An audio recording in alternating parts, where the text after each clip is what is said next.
여러분 반갑습니다. 우리 주님 다시 오실 길을 만들자.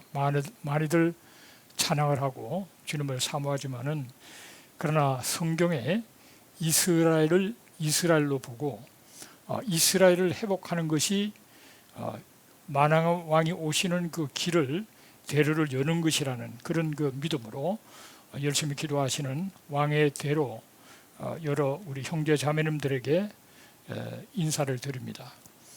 우리 김유한 목사님은 이스라엘 회복 운동에 선구자적인 역할을 감당하시고 또 많은 그 수고를 하고 계시는데, 저도 이스라엘 회복에 대해서 여러분들과 같은 생각, 같은 마음입니다.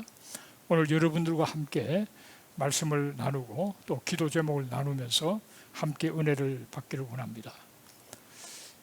오늘 나눌 그 주제는 마지막 때와 한 민족의 사명에 관하여 말씀을 나누고자 합니다.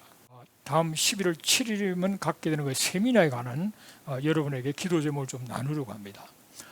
성경 빅픽처를 보라라는 그 세미나를 제가 지금 금년에 여러 곳에서 포항에서, 서울에서, 그리고 뉴욕, 뉴저지, 아틀란타, 이스라엘 여러 곳에서 지금 진행하고 있는데, 이 11월 7일 날은 그 평촌교회에서 지금 하게 되는데, 이 책을 중심으로 하게 되는데, 이 책의 내용이 뭐냐 그러면은 인류 구원, 다른 말로 만물 회복을 위해서는 하나님께 세 가지를 선택하셨는데, 이 세 가지가 키워드로 성경 전체에 걸쳐서 이 키워드를 중심으로 성경이 서해졌다라는 사실을 말하고 있는 그런 내용들입니다. 바로 한 사람 예수 그리스도, 그리고 한 민족 이스라엘, 한 장소 예루살렘을 통해서 성경 전체가 참 이 드라마가 펼쳐지고 있는 것을 보게 됩니다. 예수 그리스도는 성경에 약 한 1800번 이상 등장하죠. 또 이스라엘은 2300번 이상 등장합니다. 그리고 예루살렘은 시온까지 포함한 1000번 이상 성경에 등장해요. 여러분, 한 도시가 성경에 얼마나 중요한지 1000번 이상 등장하는 거예요. 그리고 우리가 성을 깊이 보면은 창세 계시록까지 전부 이 세 키워드가 다 들어가 있습니다. 예수 그리스도는 벌써 창세기 3장 15절에 메시아가 올 것에 대한 성경 구절이 이미 언약에 나오잖아요.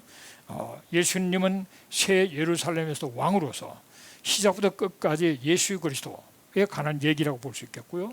그리고 창세기 32장에 이스라엘, 야곱의 이름을 이스라엘로 부르기 시작하는데, 그때부터 계시록 21장 22장에 가면은 그 이스라엘 12지파가 나오는 것을 성경에 기록해 놓고 있습니다.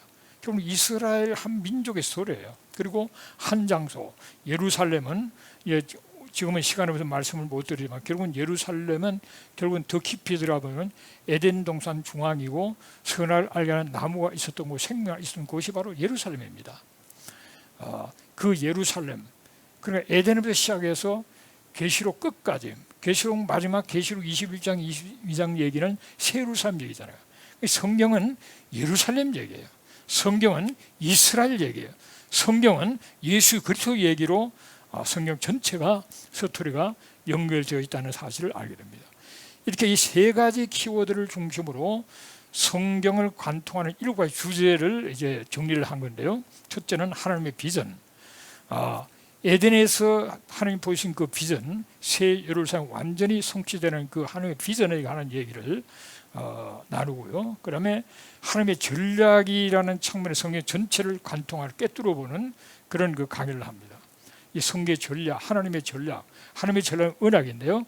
이 언약이 창세기부터 완전한 성취는 계시록까지 이 언약을 중심으로 성경 전체를 꿰뚫어 보고요. 그 다음에 하나님의 도시, 바로 예루살렘입니다. 조금 전에도 말씀했지만 이 예루살렘은 창세기부터 벌써 암시되어 있고 계시록에서 완전히 완성된 모습을 보여주는 이 예루살렘을 성경 처음부터 끝까지 관통하는 그 스토리를 공부를 하게 되고요. 그러면 하나님의 눈동자, 하나님의 장자라는 이스라엘의 얘기입니다.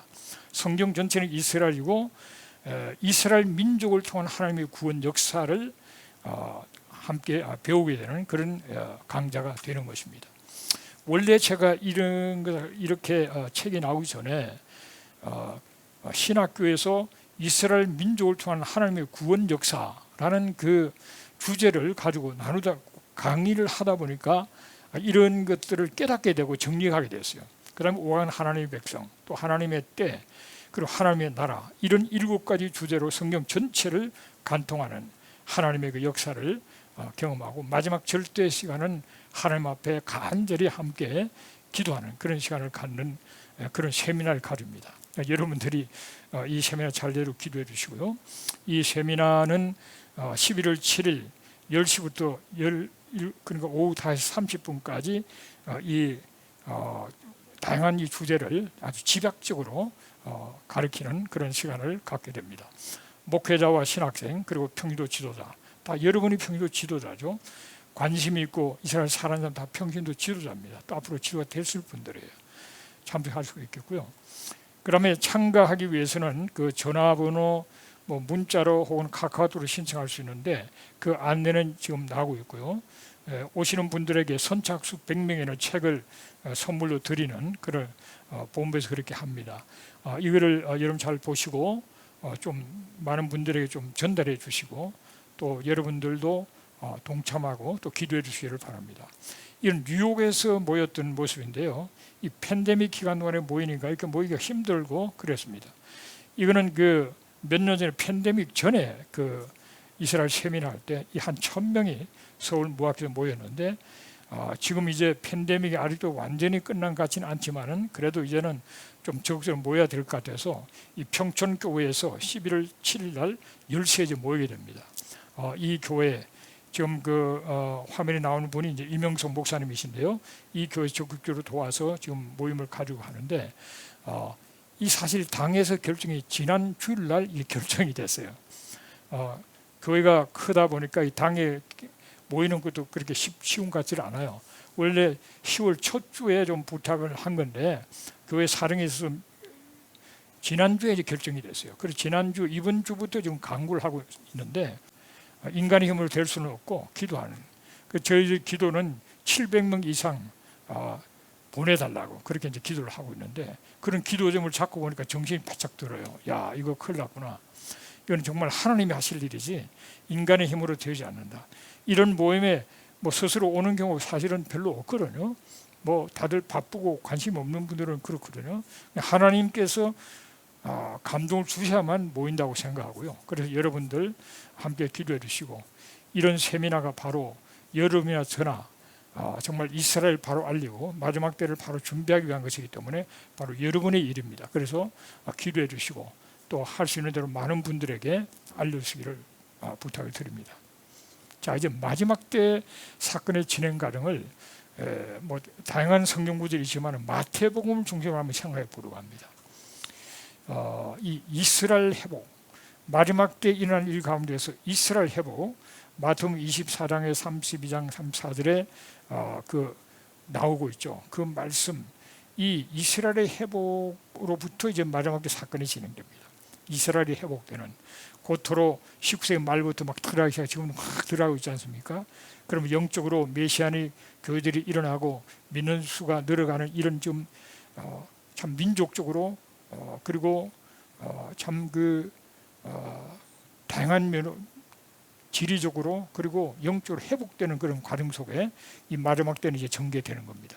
그러면서 마태복음 24장 4절 8절에 보면은 미혹, 난리, 전쟁, 기근, 역병은, 이거는 누가복음 21장에 나오는 건데, 지진, 이런 사건들이 비일비재하게 우리가 경험하는 때죠. 핍박과 거리 선제자, 불법, 사랑이 식어지고 엄청나게 우리가 경험하고 있는 겁니다. 그리고 천국 복음의 세계적인 전파, 이 천국 복음이 모든 민족에 정언되기 위해서 온 세상에 전파된 그저 끝이 온다는 마태복음 24장 14절의 말씀이 지금 아주 계속적으로 지금 그 말씀대로 전 세계 복음화가 되고 있고, 지금 성경 번역도 마무리할 때가 얼마 안 남은 그런 가운데 나가고 있죠. 또 마태복음 23장 39절 말씀처럼 찬송하리로다 주의 이름으로 오시는 이여, 유대인들이 예루살렘에서 주님을 영접하는 그때가 마지막이라고 주님 오신다고 말씀했기 때문에 유대인 구원, 그 이스라엘 영적 회복, 이것이 이제 만물로 지금 막 돌아가고 있는, 열심히 전하고 열심히 하고 있는 그런 때를 우리가 살아가고 있죠. 그런데 아직 이루어지지 않은 것 중 하나가 예루살렘의 성전이 재건되어야 한다. 이 성전 재건하면 이렇게 굉장히 부정적으로 보는 분들이 많은데요. 여러분, 성전 재건은 우리 자신을 위한 것이라기보다는 하나님의 그 말씀에 있기 때문에 우리는 성전이 필요 없죠. 그러나 예수를 모르는 사람들은 성전이 필요한, 목숨 걸고 성전을 재건하려고 그러죠. 유대인들이요. 우리는 우리 자신이 성전이고 교회가 성전인데 왜 필요하나 하지만은, 그러나 적그리스도가 출현을 하게 되는데 성전에서 내가 하나님을 할 때가 가장 결정적인 사건이에요. 그때 우리는 100% 적그리스도가 누구라는 걸 알게 될 겁니다.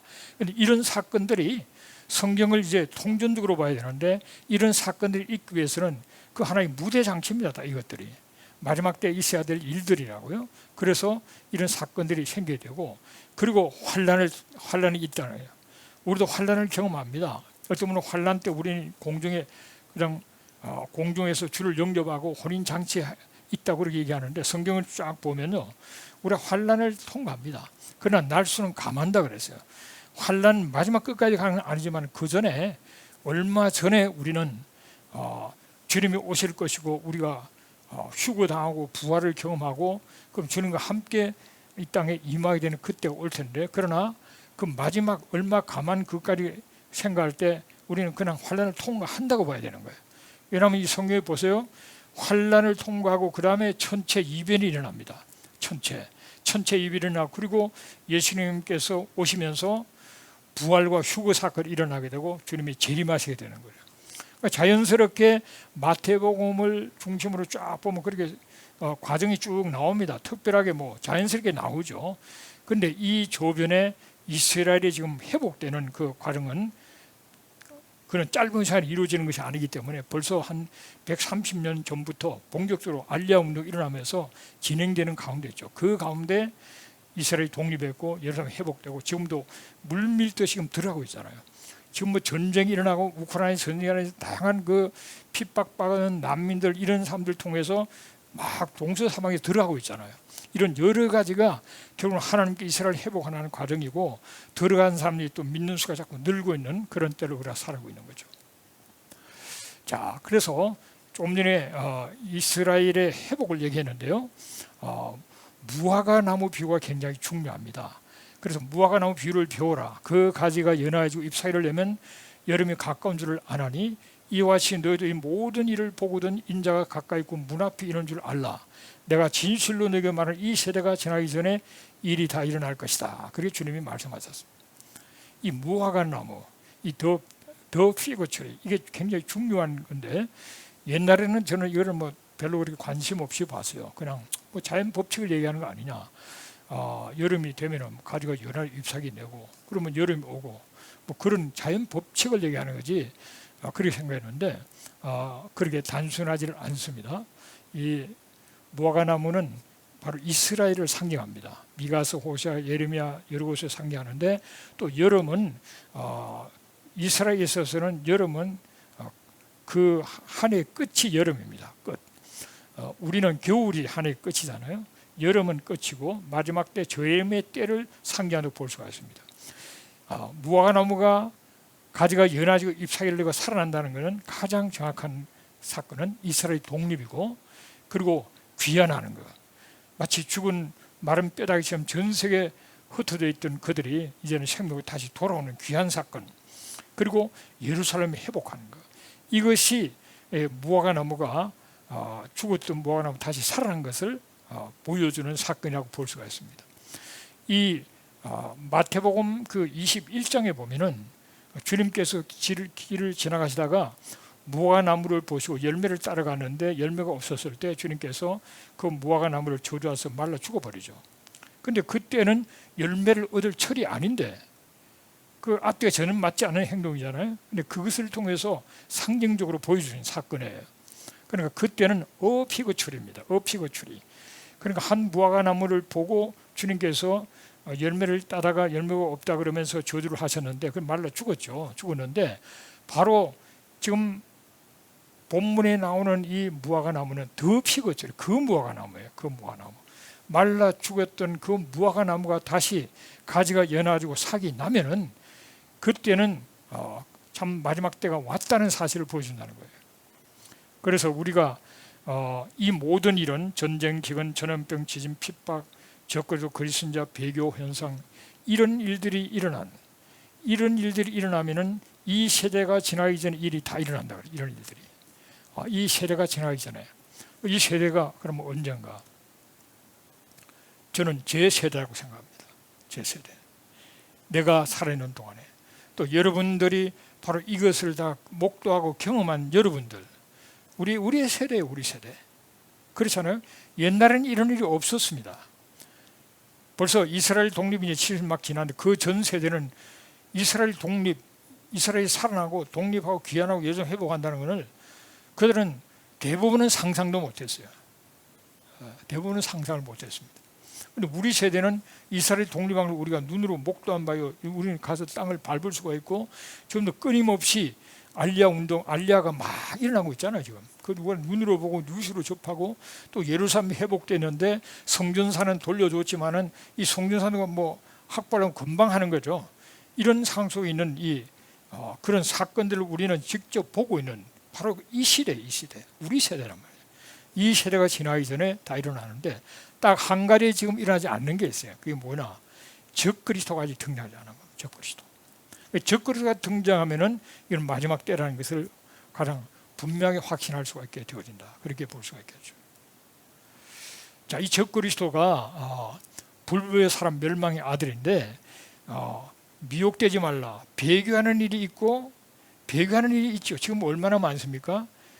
뭐 개인적으로 국가적으로 배교하는 일이 얼마나 많습니까?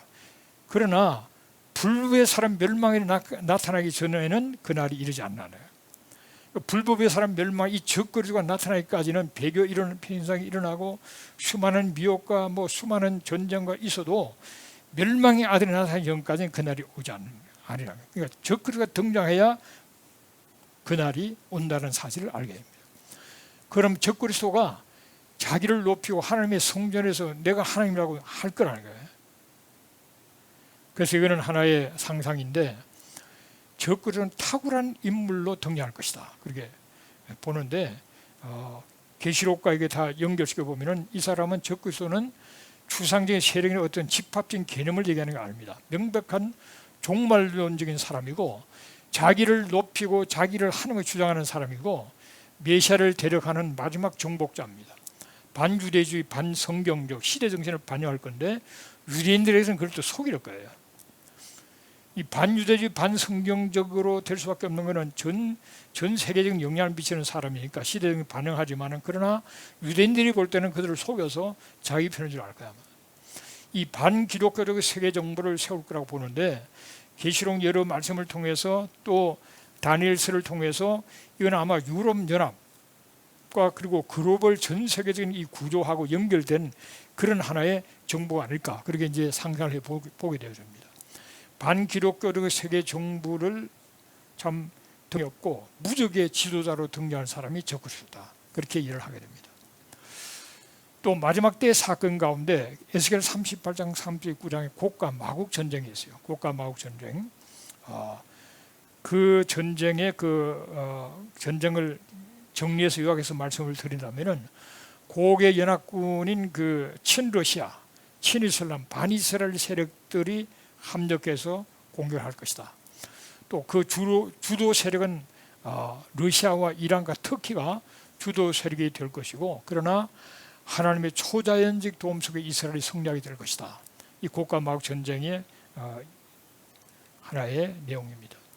그럼 마지막 때 일어날 그 가장 잔인한 처절한 전쟁은 바로 아마겟돈 전쟁이고 이 아마겟돈 전쟁으로 다 끝납니다. 아마겟돈 전쟁을 끝내기 위해 주님이 오셔서 이 모든 걸 다 심판하셔 끝내시고 주님께서 다스리는 나라로 들어갈 겁니다.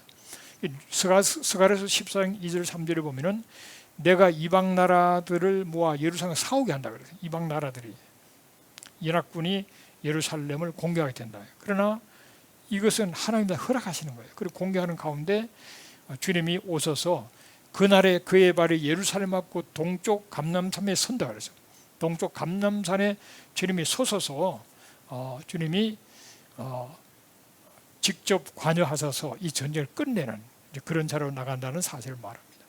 이 전쟁은 이스라엘이 다 다시 모여서 평안과 번영의 시기에 오는 큰 위기라고 말하고 있고요.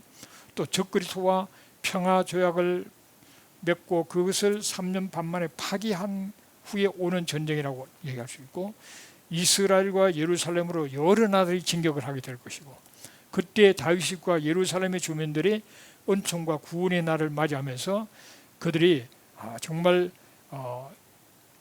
자기들이 찌른 자를 보게 되는, 십자가의 찔림을 받고 돌아가신 그분이 바로 자기들이 그토록 사모하고 기다리는 메시아라는 사실을 그때 이제 그들이 깨닫게 되고 주께로 많이 나오게 될 겁니다. 주님과 거룩한 자들이 감람산에 임한, 이 거룩한 자들 가운데 우리가 포함되겠죠. 감람산에 임해서 여호와께서 천하의 왕이 되시는 그 역사가 있다는 사실을 성경 말합니다. 이제 끝은 점점 가까워 왔습니다. 가까운 이 때를 살아가고 우리 세대 속에 이 모든 일들이 다 일어나지 않을까, 그런 생각을 하면서 우리는 날마다 깨어서 기도하면서 삶을 감당해야 되는데, 여기서 특별히 우리 한민족의 사명은 뭘까를 한번 생각해 보려고 합니다. 한민족의 사명. 시편 33편 12절에 보면은 여호와를 자기 하나님으로 삼은 나라, 곧 하나님의 기업으로 선택된 백성은 복이 있다 그랬어요. 여호와를 자기 하나님으로 삼은 나라, 그리고 기업으로 선택된 백성은 복이 있다. 이 기업은 소유 혹은 상속이라고 표현할 수 있는데, 여호와를 자기 하나님으로 삼은 나라가 하나님의 소유요 선택된 백성으로 복이 있다. 그러면 우리가 하나님을 자기 하나님으로 삼은 증거가 있습니까? 우리 참 선조들은 하나님이 보호하사 우리나라 만세 많이 불렀어요. 옛날에는 그 아니케 씨가 애국가를 작곡하기 전에는 올드랭사인 하나님이 보호하사, 이런 가락으로 참 그 일제시대 슬프게 이거를 불렀던 노래가 하나님이 보호하사 우리나라 만세, 이게 우리 애국가예요. 하나님을 의지했어요. 하나님 우리를 도와달라고. 그 하나님을 우리 하나님으로 삼았습니다. 우리 선조들이. 그러면서 정말 기적같이 우리 조국이 해방되고 나라를 새롭게 이제 시작할 때, 재헌국회 그를 시작하면서 헌법을 제정하는 국회죠. 이 헌법을 다 제정하는 그런 국회를 시작할 때 임시 회장이었던 이승만 회장이, 이 국회의장이 이윤영 목사님이 그 당시 국회의원으로 선출됐는데 기조를 부탁합니다. 그러면서 정말 우리 민족을 하나님께서 진정한 자유 독립 국가가 되고 정말 그 잘 살고 자손만대 빛나고 푸른 역사를 갖게 해달라고 하나님을 막 기도합니다. 그리고 남북 통일을 위해서 기도하고, 그런 가운데서 정말 하나님께서 우리 민족을 많이 축복했지만 아직도 통일은 되지 않은 상태에서 그렇죠. 근데 우리 나라의 그 역사를 보면은 참 놀라운 하나님 축복을 받는, 그건 무엇보다도 복음화입니다. 이 빌리그레암 전도 대회 때 큰 많은 사람들이 주께로 돌아왔고요.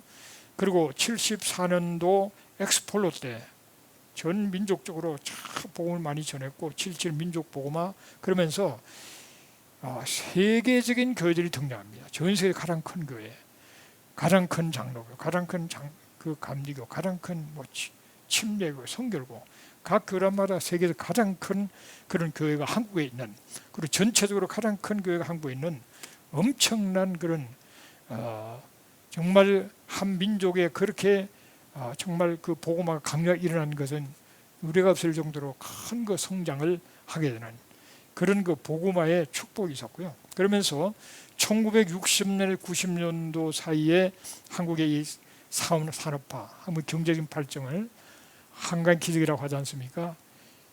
뭐 여러 나라 라인강 기적도 그 발전이 있겠지만은 이 한국 같은 이 60년대에서 90년까지 그 발전은 이 역사 유례가 없다는 겁니다. 역사에 엄청난 그런 발전, 산업화를 이루었어요. 그런 가운데서 정말 그 민주화를 이루었는데, 이 민주화도 2차 세계대전 이후에 한 100개의 나라가 독립을 했잖아요. 독립했는데 그 가운데 EU 국가 평균 수준의 그런 그 하나의 민주주의와 경제 발전을 달성한 나라는 한국밖에 없다는 거예요. 민주주의라는 것은 완전한 나라가 있겠습니까? 그 과정이죠.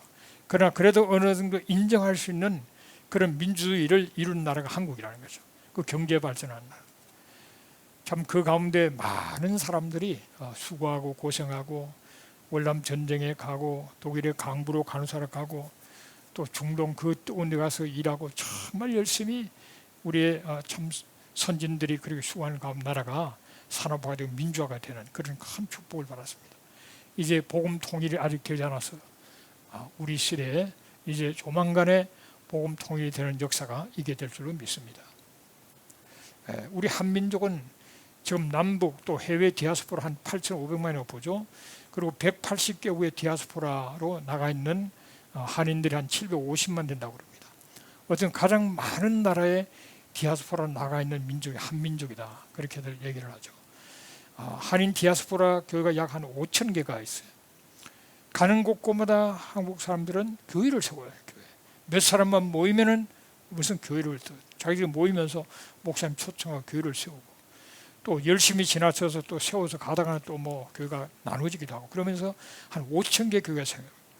167교회 2만 2천 명 이상의 선교사를 지금 파송하고 그 선교사들도 참 열심히 있잖아요. 적응력과 인내력과 추진력과 그 열정은 어느 나라 선교사와 비교할 수 없는 열정으로 선교를 하고 있죠. 또 우리 민족이 기필코 달성해야 될 우리 조국의 그 모습은 자유, 민주, 선진, 통일, 기독교 한국을 세워야 된다. 우리가 선진국에 들어가고 그리고 자유, 민주주의라고 하지만은 온전한 자유와 온전한 민주가 실천되려면은 기독교 정신이 깔려 있어야 돼요. 그래서 정말 교회가 깨어서 사명을 감당하는 가운데 이 세상을 변화시키고 하나님의 통치 복음을 심령과 가정과 교회와 나라, 민족의 역사 하나님의 통치 복음을 전거하면서 이 자유민주 선진통일 기독교 한국을 온전히 이루는 것이 너무나 중요해요. 이것이 어떤 의미에서는 이스라엘을 시기하게 나는 민족이 되는 길이기도 합니다. 그래서 한국 기독교 문명 르네상스, 한국 기독교 문명의 부흥이 일어나야 돼요. 여러 방면에 있어서 기독교 정신 그리고 정말 그 하나님을 의지하는 그런 사람들로 각 방면의 두각을 나타내고 변화를 시키고 문명의 새로운 부흥이 일어나도록 우리 기독교 끝까지 가야 된다. 지금 열심히 전하고 하다 그냥 위축되고 그냥 주저앉는 것이 아니라 이제 다시 한번 정말 한국에 주신 그 한국민에게 주신 하나님의 그 놀라운 그런 축복 있지 않습니까? 전 세계가 지금 한국인에 대해서 굉장히 그 좋게 생각하고 오는 그런 그 분위기가 만들어진 것도 그 뭐 우리가 잘나서 하나님께서 그렇게 우리를 축복하고 있다고 봅니다. 그래서 지금은 전 세계에 어느 나라보다도 영향을 가장 많이 줄 수 있는 나라가 되어버려서 우리가 한민족이 등장을 하는데요. 지금 뉴스위크의 카바 스토리에 더 코리언즈 아 카밍이라는 그 기사가 실린 적이 있습니다. 이때가 어느 때라고 여러분 생각하십니까? 이때가 언제쯤 될 것 같아요? 네. 이때가 1977년이에요. 1977년. 한국이 1964년도에 수출 1억을 돌파합니다. 그래서 전부 막 축하하고 그래요. 1960년 수출 1억입니다. 1977년에 수출 100억을 달성해요. 원래 목표보다 산을 앞당겨서 온 나라가 그때 흥분했습니다. 야, 우리가 100억을 달성했다. 흥분했는데 지금 작년에 수출이 6,445억입니다. 엄청나게 성장한 거죠. 정말 전 세계적으로 볼 때 정말 7위에 해당되는 수출국가가 된 거예요. 처음에는 정말 한국 사람 어디 가도 몰랐습니다. 중국 사람 먹고 일본 사람 먹고 그런 때가 있었는데 이 정말 길이 없는 그 길을 우리 선진들이 갔습니다. 작은 길을 가고 또 가는 가운데 큰 길이 열리기 시작했어요. 앞장섰던 것이 태권도, 지금 210개국에서 한국 태권도가 들어가 있죠. 그리고 선교사가 167개국, 170개국 가량 들어가 있는데 이 태권도가 정말 앞장서 나갔습니다. 그리고 선교사 나가고 지금은 240개국에 수출을 하는 나라가 됐고 한국 감옥을 개설하고 있는 나라가 27개국이고 세종학단이 270개라고 합니다. 인류를 향해 하나님 넓은 길을 이제 열어주셔서 하나님께서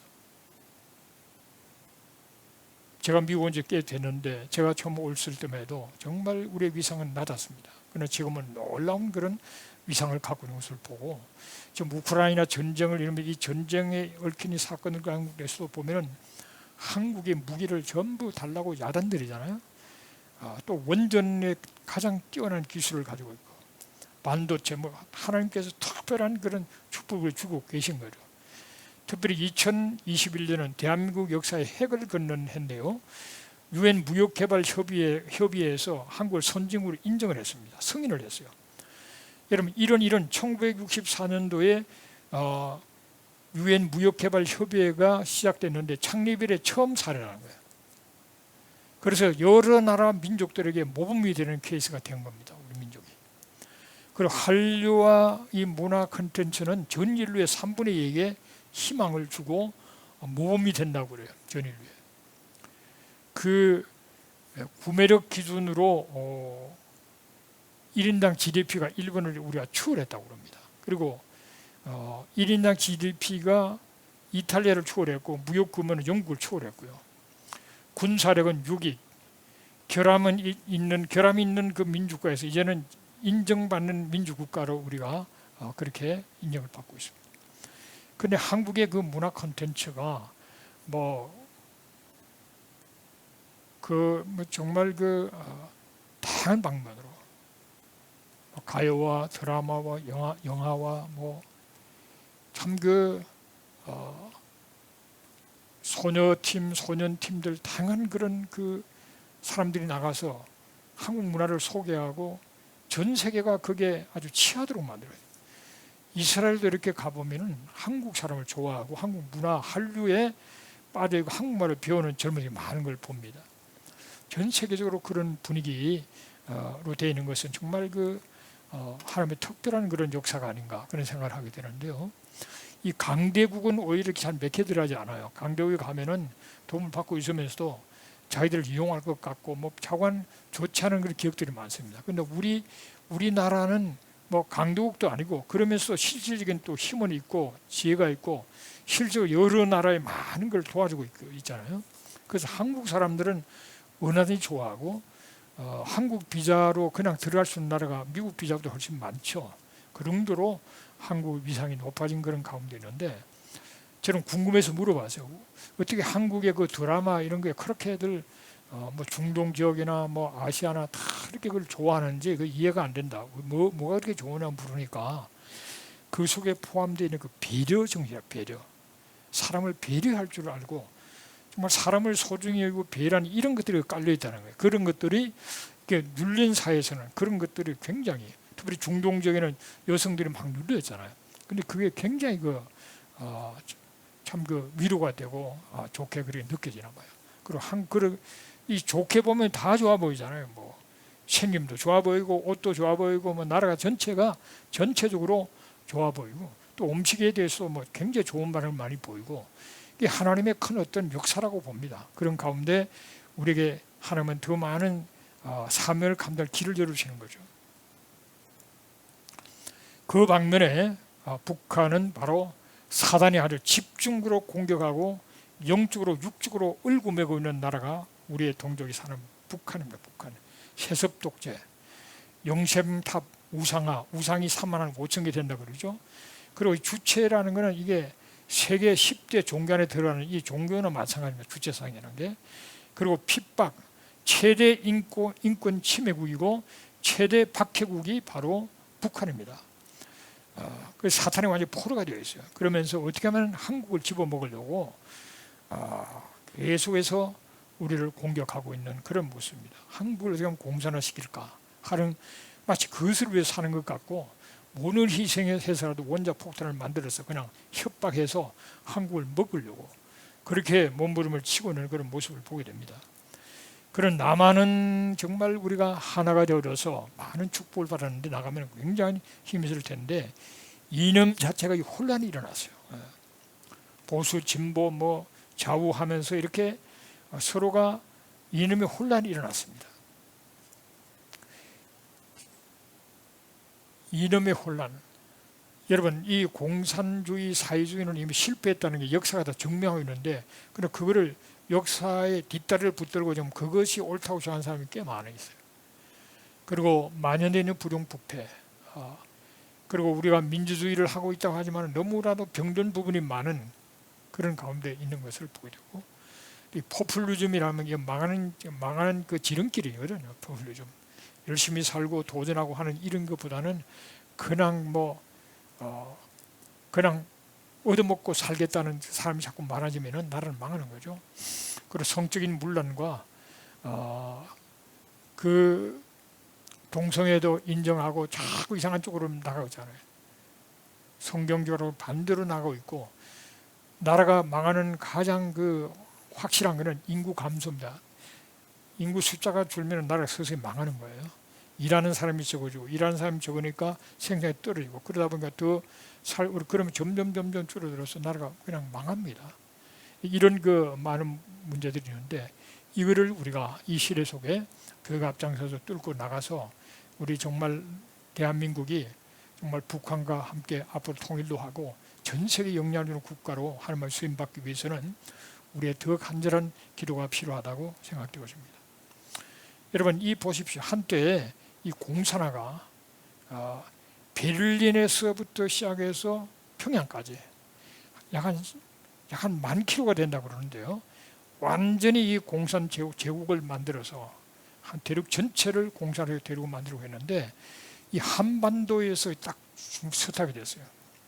처절한 유행분들이 와서 처절한 전쟁을 피를 흘리면서 여기서 수도를 시킨 겁니다. 그래서 그림을 보면은 이 남아있다는 것이 기적이에요. 남아있다는 게. 6.25 전쟁을 53년도에 휴전을 했는데, 그때 완전히 나라가 피해가 완전히 잿더미에 앉아 있었는데 35년 만에 나라가 세워져서 88 올림픽을 하는 걸 보고 많은 사람이 놀란 거죠. 야, 기적이구나.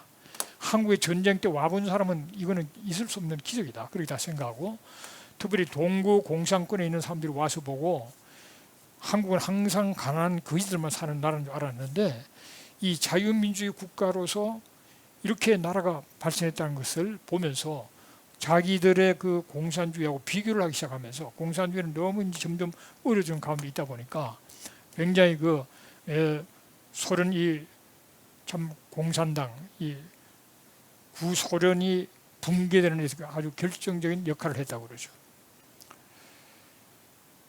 그 낙동강 전선에서까지 밀렸잖아요. 6.25 때 밀려서 하루면 그냥 전쟁이 하루만 밀리면 끝장 나버리고, 그래서 그때 제주도 아니면 일본이나 태평양 어느 곳에 망명 정부를 세우자는 말도 있고 막 그랬는데, 끝까지 싸우고 또 메가르찬 인천 상륙 작전을 성공시키면서 기적같이 다시 서울을 수복하고 이 남한을 지켜낸 겁니다. 그 바람에 지금 세월이 지나면서 지금 전 세계 영향을 주는 나라가 된 거죠. 기적입니다, 기적. 그런가 하면은 이스라엘 또한 기적이에요. 이스라엘 보세요. 이 주위에 이스라엘 연맹 22개국 3억 5천이 있고, 이스라엘 협력기구에는 57개 나라 약 한 16억 원이 전부 이스라엘을 공격하고 있어요. 이렇게 이 땅도 한 5,600배나 큰 땅을 가지고 있는데, 빨간 작은 이스라엘 그를 달라는 겁니다. 그를 아예 지도에서 없애려고 하는 것이 이 사람들이에요.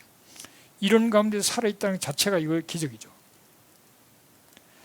북한의 핵 위협에 가장 예민한 반응을 보이는 게 이스라엘이고, 미국, 한국이 오히려 더 덤덤한 가운데 있습니다. 요즘은 좀 한국도 좀 심각성을 느끼는 분이 많아지는 것 같은데, 그래도 이스라엘만큼 우리가 생각하지 않습니다. 왜냐하면 이스라엘은 핵무기가 그쪽으로 흘러가면은, 북한과 가까운 나라들 있잖아요. 흘러가면은 이 사람은 그냥 끝나버리기 때문에 굉장히 예민한 반응을 보이고 관심을 가지고 있죠. 2004년도에 북한 용천역에 폭발 사건이 있었습니다.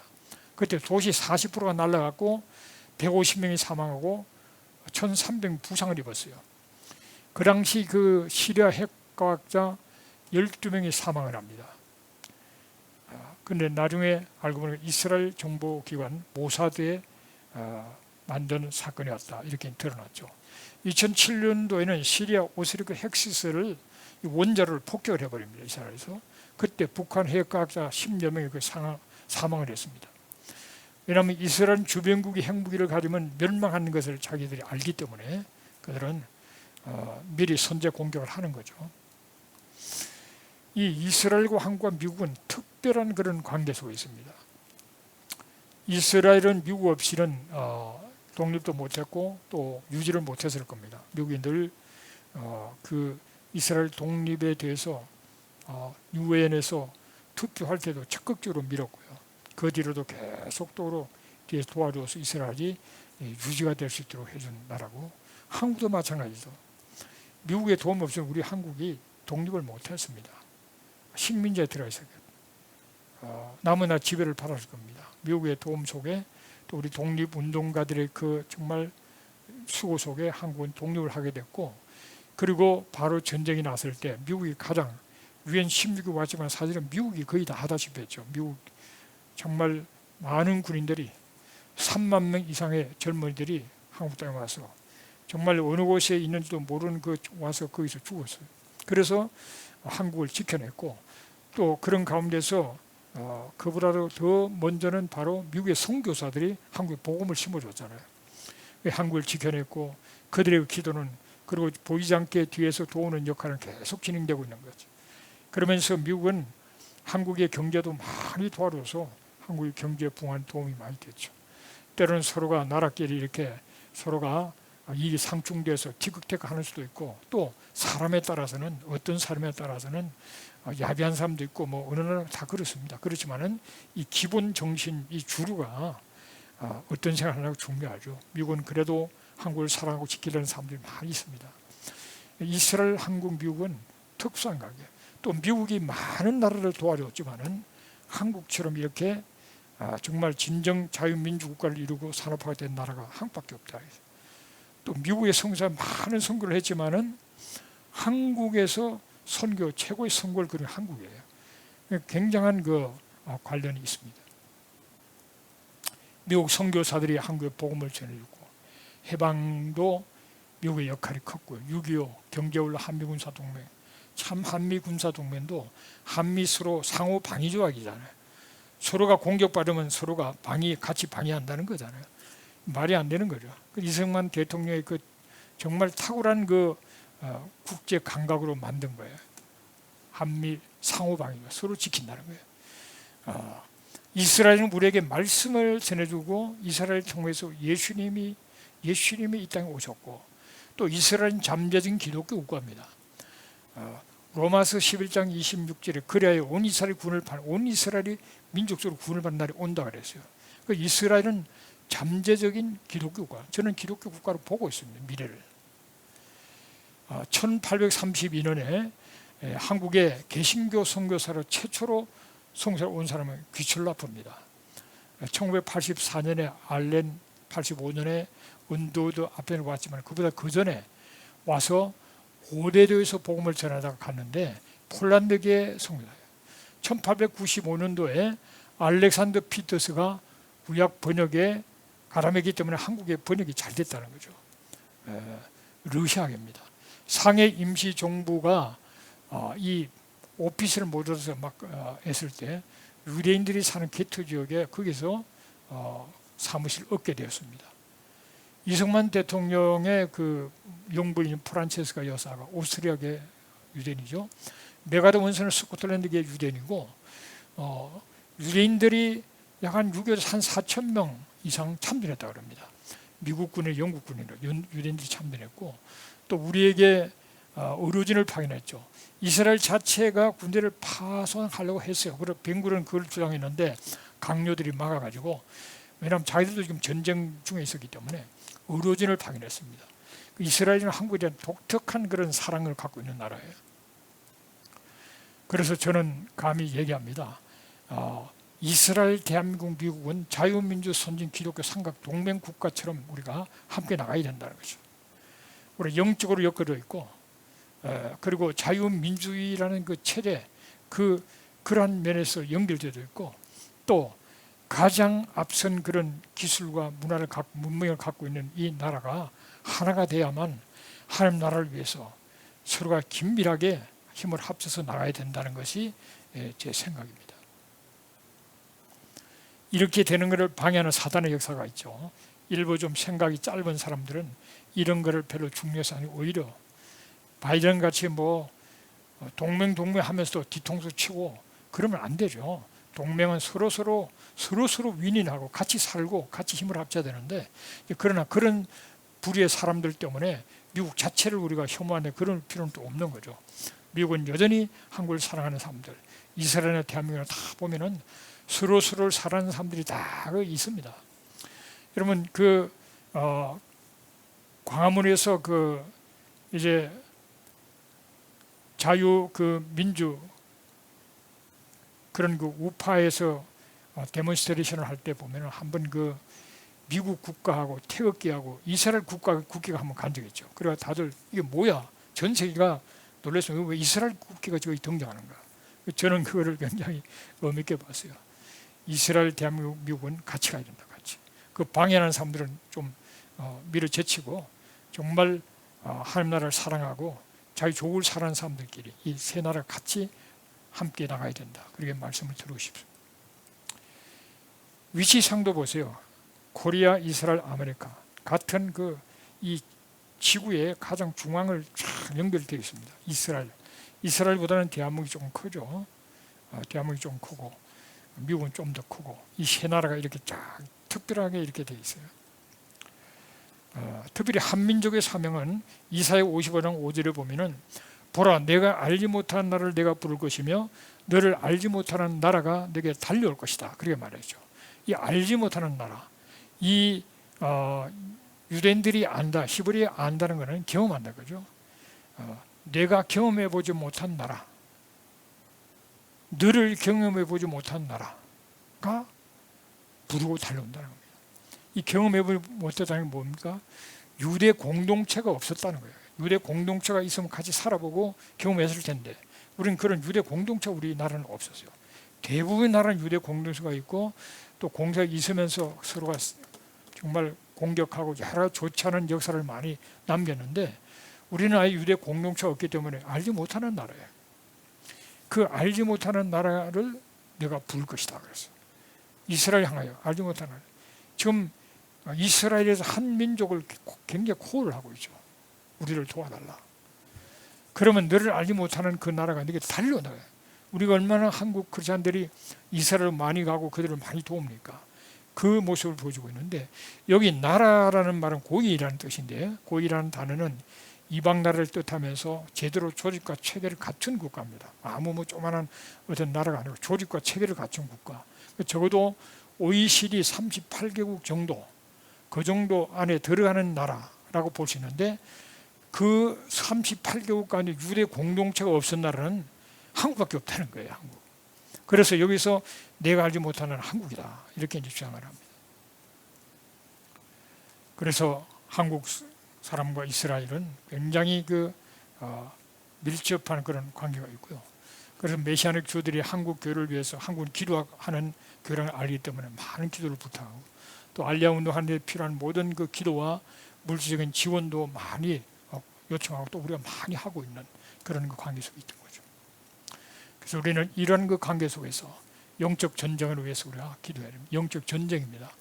우리가 하나님을 방해하는 세력이 있고 북한과 남북의 하나님을 방해하는 악의 영들이 있고 그리고 이스라엘과 한국과 미국이 하나 되어서 정말 하나님 나라를 드리는 것을 방해하는 세력들이 있기 때문에 영적인 전쟁입니다. 우리는 간절히 기도하고 정말 이 어려운 환난 때 우리가 하나님 앞에 간절히 기도하고 나아갈 때 하나님께서 건져주시고 영화롭게 하는 그런 역사가 있게 될 것입니다. 기도 외에는 다른 것으로 인종을 나갈 수 없다 그랬어요. 절박한 상황 속에서 기도밖에는 없다는 겁니다. 그리고 자기들에게 이루어지기를 내게 구하여야 한다고 그랬습니다. 저는 이 세미나를 지금 짧은 시간에 한국에서 세미나를 가지면서 갑자기 그냥 확 막히는 듯한 느낌을 받았어요. 처음에 저는 한 300명 정도 놓고 기도를 하고 있었는데요.